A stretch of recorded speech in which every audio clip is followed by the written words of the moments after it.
to the SHS podcast, where we provide valuable information to entrepreneurs and business owners. Today, we're fortunate we are actually joined by Dawn Shuler, the CEO and founder of the Shuler Group. Dawn, welcome. Hi, Steve. Thank you so much for having me here today. It's our pleasure, and thank you. And before we jump into this topic, which is extremely valuable, right? I mean, we're going to be talking about, as a C-level executive, how do you know what's going on in your company, and do you know what's going on in your company? So, but before we jump into that, tell us, who is Dawn? How long you been doing this? Tell us about your company. Thank you. So my name again is Dawn, and I've been working with businesses, assisting them, managing them, running them, consulting to them for 18 years now. And my life partner and business partner, Mark, brings to the company his experience as a stage combat choreographer and almost 30 years private practice as a marriage and family therapist. So we really combine communication, relationships, and business all in one. And we formalized our life partnership and our business partnership in 2014 when we formed the Shuler Group. So we're located here in Maryland with a lovely view of the mountains, and have the ability to help companies and people all over the country and as well as the world. Well, you have to be successful if you can have, right, a partner and a business and a marriage all wrapped up in one. So life is not boring. That's good to hear, especially these days. Yes. Well, tell us, let's jump into this. So, as a C-level executive, right, whether you've got 5 employees, right, or whether you have 5,000 employees, you generally are dealing with a lot of strategy and business growth and where to take the company. And a lot of times, the day-to-day sort of nuances or running the business is left to a lot of the managers. However, there are topics, right, and issues that come up that, we've talked about that don't necessarily flow to the top. So tell us about that and give us your insight on this. Great, absolutely. So as you said, the executive, the president, the CEO, that person's job is to have that bird's eye view, that landscape view, because they're the ones in charge of the vision for the organization, the direction, the strategies, the goals, and that's why they are there. The other side to that, though, is they're not feet on the ground, right? Those are the employees and staff. And so most C-level executives, owners, and presidents, if they have a staff, they don't have both. They don't have both that bird's eye view and the feet on the ground. And sometimes messages or issues or problems get diluted by the time they get to the top, right? So you've got an employee who has a problem, he goes to his manager, they talk about it, then she goes to her manager, talks about it, then that manager might go to the vice president, then the vice president might eventually get to the CEO, and by the time the CEO hears about it, it's like, nah, no problem, there's no issue. And meantime, way down on the ground level, the employee still has this problem, this issue, whatever it might be. And so it's really important to know what's going on in your organization, your view, but then everybody else's view. What is their perception? You've got to have everybody rowing the boat in the same direction, right? And you as the CEO might be navigating or saying, here's where we're going, but if you got people rowing in different directions, it's not going where you think it is. And you may have, right, as an executive, you may have a different view of where the company is versus, your employees also may have a good feedback. I don't want to say good, let's just say feedback, right, on the actual pulse and what the customers are thinking. Whereas you may be surrounding yourself with folks that, are just very positive, everything's going well. So a lot of times you need to know, right, the issues and how do you set up systems for those issues.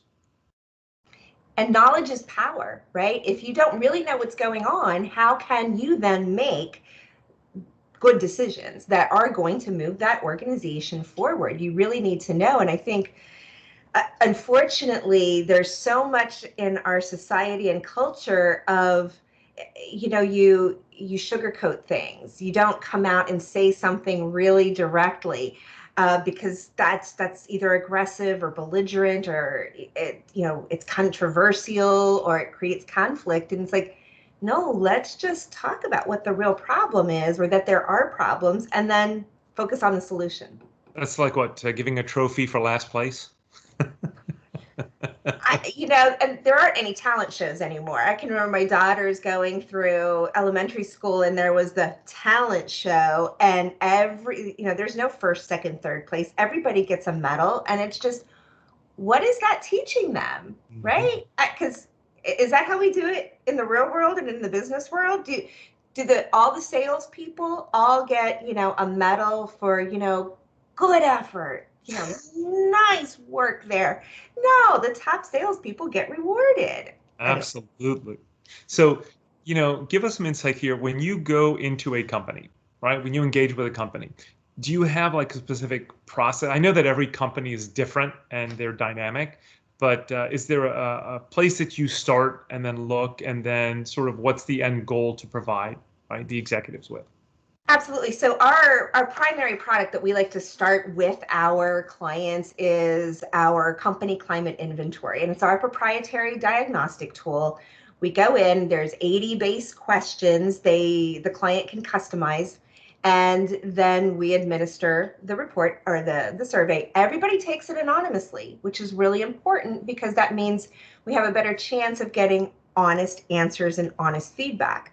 Some of the questions are closed-ended, multiple choice, and some are open-ended, where it requires a text answer. From that, we analyze the data, we put it through our process and through our formulas, and create a 30 to 40-page report with our findings of the strengths, the challenges, the recommendations, and the next steps. And what it does is it gives this very clear picture of, here's what's going on in your company from the eyes of your employees and staff. And usually two things happen. It confirms some hunches that the CEOs or executives had, so it reinforces that intuitive feelings. And then other things, it reveals some issues that maybe they had been trying to avoid, and they realize this is bigger than we thought. We can't avoid this anymore. And so they're always fascinated when they get the report. And we're actually fascinated doing it too. Like, ooh, what did we find? What did we find? It's like a treasure hunt. And it's just, it's amazing the information that comes out of something that seems as dry and boring as a climate survey. Well, I mean, you have to be committed, though, as an owner, or as an executive, to really building your company, right? I mean, living with rose-colored glasses really only means you're going to fail at some point, because you're not really in touch with your employees and your customers. So retention is extremely important, right, when it comes to employees, and retention helps significantly with client retention as well. So getting that pulse, taking that test, taking the time, right, to take an 80 question test or quiz or feedback survey is extremely important. So understanding that, the Shuler group comes in, assesses the health of the company, right, essentially at an employee level, to be able to provide the feedback up to the owner or the CEO of the company, which allows them to then internally discuss with you, right, how do we modify and how do we make changes to make our company healthier, and really probably more profitable and more successful going forward. Absolutely, absolutely. When we get to work with our clients after that, because this is just they can do that, and then they can work on the roadmap and the blueprint we've provided in the report on their own, or they can engage us. And either way, what we see is the clients who are really committed to their organizations, that's usually why they engage us to do this company climate inventory in the first place. And then they're almost always committed to then taking steps and actions, because the worst thing that can happen is a company and all the staff and employees does this company climate inventory, and then the leadership team does nothing. Mm-hmm. Because guess what? Everybody took the survey. They know that they answered these questions. They know that they poured out their heart of here's what's really going on, here's where I'm frustrated, here's what I love about this company. And if the company does nothing, then things get worse. And so what we always see almost is that the staff are committed to the organization as well, because then the organization starts taking steps to make things better or to maximize the strengths, whatever it might be. And the employees actually get excited. That's probably one of the best benefits that we see that makes our hearts kind of go pitter patter, because it's like, yes, this is what we want to do. We want to make organizations better. And when the staff is part of that, then there's great progress and movement. Mm-hmm. So I think one of the magic words then is accountability. I mean, yes, it's keeping employees accountable, but it's also keeping the CEO or the owner accountable, right? I mean, Absolutely. a lot of times in that position, it's the loneliest position in the world. And but on the flip side, you need to find a way to keep yourself accountable, whether that's to you, or whether it's accountable to steps that you've developed, right? With the Shuler Group, keeping accountable and helping to build your company and move it forward, I think is extremely important. It is. Well, that is great information. I know that you provide an invaluable service. The ability for people to have that mirror and really be able to change what they see is critical and important. I know that you guys are invaluable in the community as well, and the ability that you've been able to just continue to grow your company and help businesses become more successful is just kudos to the both of you. Thank you. If anybody wants to reach you, I think they can call you at 301-541-3577, the Shuler Group. Dawn, thank you so much for taking the time today to give us some insight and information. Thank you so much, Steve. Take good care. You too.